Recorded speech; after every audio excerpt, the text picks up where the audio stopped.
ස්වාමීනි මං ඔබ වහන්සේට ණය නැති බිරිඳක් කෙවා. ස්වාමීනි භාග්‍යවතුන් වහන්සේ මම සත්‍යක්‍රියා කරලා ඔබ වහන්සේ තවත් බේරගත් දවසක් මතකයි කිව්වා.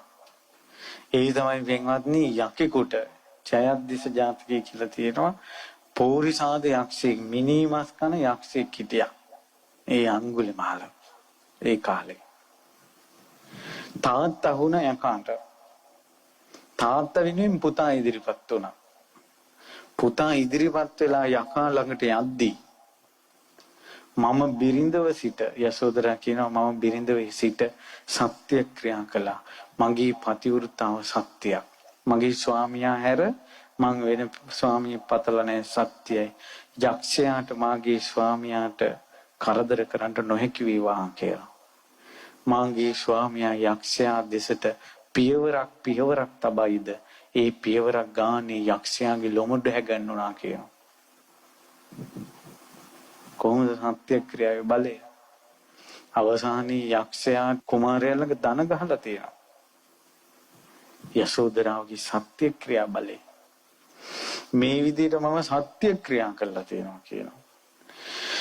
එතකොට සත්‍යක්‍රියා කරලා සද්දිවිඳුව ගෙන්නලා මේ විදිහට මේ අරුබුද සංසිඳවපු ජීවිතම මට පේනවා කියනවා අසංකේයයක්. යසෝදරාව සක්‍රයාගෙන් වැඩ අරන් තිනවා අසංකේයයක්.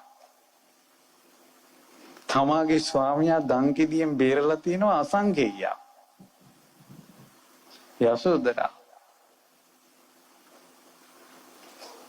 ආශ්චර්යයි අද්භූතයි උත්තමාවිය. ඊට පස්සේ තව ජීවිතයක කණ්ඩහාල කියලා බ්‍රාහ්මණී චන්ද්‍ර කියලා කුමාරයා මහා බෝධිසත්වයන්ට තරහට තාත්තලව කුමාරයාව මරවන්න සැලැස්සුවා. තාත්තලව කුමාරයාව මරවන්න සලස්වනකොට එදත් ඒ මරවන ඒ යාග කරන පිටියේ කෙහෙවැල්ල කඩාගෙන පතිවෘතාව ගැන කියා පපුවේ අත්ගගා ලෝකපාලක දිව්‍යයන්ට කියනකොට සක්දිවිඳු ඇවිල්ලා මරවන්න හදපු මේ මහ රජතුමාව බය කරලා ඒ කුමාරයව බේරනවා. එදත් ඔබ වහන්සේගේ ජීවිතේ මම බේරුවා කිව්වා. ණය නැති බිරිඳක් කිව්ව සංසාරේ මම. ඊට පස්සේ කියන ස්වාමීනි භාග්‍යතුන් වහන්සේ ඔබ වහන්සේට මම පේනවා. ස්වාමීනි භාග්‍යතුන් වහන්සේ මං අද සමා කරනවා. පිරිනවන් වඩින ගමනේ. ස්වාමීනි භාග්‍යතුන් වහන්සේට පේනවා මම තමයි සීතා වෙලා ඉපදුනේ. ඔබ ඒ කාලේ රාම කුමාරයයි ලක්ෂ්මණ කුමාරයයි සීතා කුමාරයයි එක අම්මගේ දරුවෝ. ඊට පස්සේ භරත කියලා තව සුළු මවකට පුතෙක් ඉපදුනා. එයාට රජකම දෙන්න කුමන්ත්‍රණය කරනකොට මහරජුරෝ ඒ කුමාරවරු දෙන්න පිටමං කළා. සීතා දේවියත් ඒ සමග ගියා. අවුරුදු 12ක් කැලේ බ්‍රහ්මචාරීව ඉඳලා තියෙනවා. පින්වතුනි මේ රාමායනයේ කියන කතාව හින්දු මිනිස්සු මේ දසරථ ජාතකයට ගොතපු එකක්. දසරථ ජාතකේ බුදුරජාණන් වහන්සේ දේශනා කරන්නේ මරණයේදී ශෝක නොකර ඉන්න එක ගැන තියෙන ජාතක කතාවේ. ඔන්න ඊට පස්සේ පියාත් එක්ක ගියා. පියාන් කිව්වා අවුරුදු 12කට ඉඳලා ඉන්න ඔයාලා කැලේ. අවුරුදු 9ක් ගිය තැන පියා මැරුණා.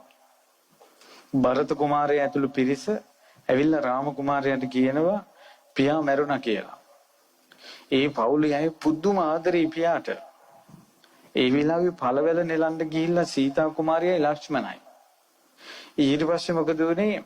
රාම කුමාරයා දැනගත්තා තාත්තා මැරිච්ච විස්තරේ මේ දෙන්නට කියපු ගමන් මොකක් වෙයිද කියලා දන්නේ නැහැ. එච්චර ආදරේ. ඒ නිසා සීතා කුමාරියටයි ලක්ෂ්මණ කුමාරයාටයි ආවට පස්සේ කිව්වා ඔයාලා එන්න ප්‍රමාද වුණා. ඒකට දඬුවමක් විඳින්න ඕන. මොකද්ද අයියන්ඩි? අර වතුරේ බහපන් කිව්වා. එතනින් යන ගඟේ ලක්ෂ්මණ කුමාරයයි සීතා කුමාරියයි බැස්ස කරවටක්. ආන්නේ වෙලාවේ කිව්වා අපේ තාත්තා පියතුමා නැති වුණා කියලා. එහෙම සී නැති වෙලා වතුරට වැටුණා. ආයෙත් රාජ අර පුරුෂයෝ දෙන්නේ කාය උසවල ඔළුව විතරක් වතුරෙන් උඩට ගන්නවා. තුන් පාරක් කිව්වා. තුන් පාර සිහිය නැති වුණා. ඊට පස්සේ තමයි ගොඩට අරන් පියාව නැති වුණ විස්තරය කියන්නේ. ශෝකේ. එතකොට ඒ හැම වෙලාවකම රාම කුමාරයා ශෝක කළේ නැහැ. ශෝක කළේ නැත්තේ ශෝක කළා කියලා මිනිස්සුෙකුට පණ එන්නේ නැහැ. ඇඬුවා කියලා මිනිස්සුෙකුට පණ එන්නේ නැහැ. අපි කෙනෙක් වෙනුවෙන් අඬද්දී මැරිච්ච කෙනාට ඒක ඇහෙන්නෙත් නැහැ, දැනෙන්නෙත් නැහැ, පෙනෙන්නෙත් නැහැ. ඒ නිසා උපන් සත්වයා මැරෙනවාමයි. පින්වත් මහණෙනි, අතීතයේ රාම කුමාරයා ශෝක නොකර හිටියා මරණයේදී කියලා තමයි දසරථ ජාතකයේ වදාළේ. මේකට තමයි පස්සේ ඉන්දියාවේ රාමායනය කියලා කතාවක් ගොනු කළා. ඒකට රාවණ කියලා කෙනෙක් සෙට් කරලා මේ ලොකු කතන්දරයක් දිගහැරෙන්නේ මේ ජාතක කතාවකට ඈඳලා අරන්. ඊට පස්සේ රාම කුමාරයා කිව්වා මට එන්න බෑ දැන්. මොකද මගේ පියා මට වචනයක් දුන්නා අවුරුදු 12ක් වනේ ඉඳලා එන්න කියලා. දැන් අවුරුදු 9යි. මං තව අවුරුදු 3කින් එන්න කිව්වා. ඊට පස්සේ භරත කුමාරයා කිව්වා නෑ අපේ රජතුමා ඔබ ඉන්න ඕන. නෑ මම ඉන්නේ නෑ කිව්වා. එහෙනම් මේ පාවාහන් දෙක පැලඳ ගන්න කිව්වා. පාවාහන් දෙකක් පැලඳගෙන මේ පාවාහන් දෙක ඔබතුමා වෙනුවෙන් සිංහාසනේ තියලා අපි රජකම විචාරන්නම් තව අවුරුදු 3ක් කිව්වා. මහා බෝධිසත්වයන්ගේ පාවාහන් දෙක රජ කළා තියෙනවා අවුරුදු 3ක්. එතකොට මේ රාජ සභාවේ යම්කිසි තීරණයක් කතා කරනකොට තීරණේ වැරදි නම් අර පහවන් දෙක එකට වැදෙනවා කියනවා ටක ටක ගාලා. තීරණේ හරි නම් එහෙම නිහඬව තියනවා කියනවා පහවන් දෙක.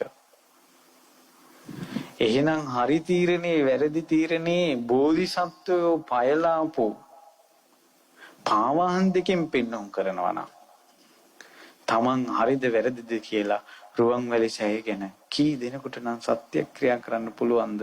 ද්‍රෝණයක් 13 වහන්සේලා වැඩි ඉන්න තැන.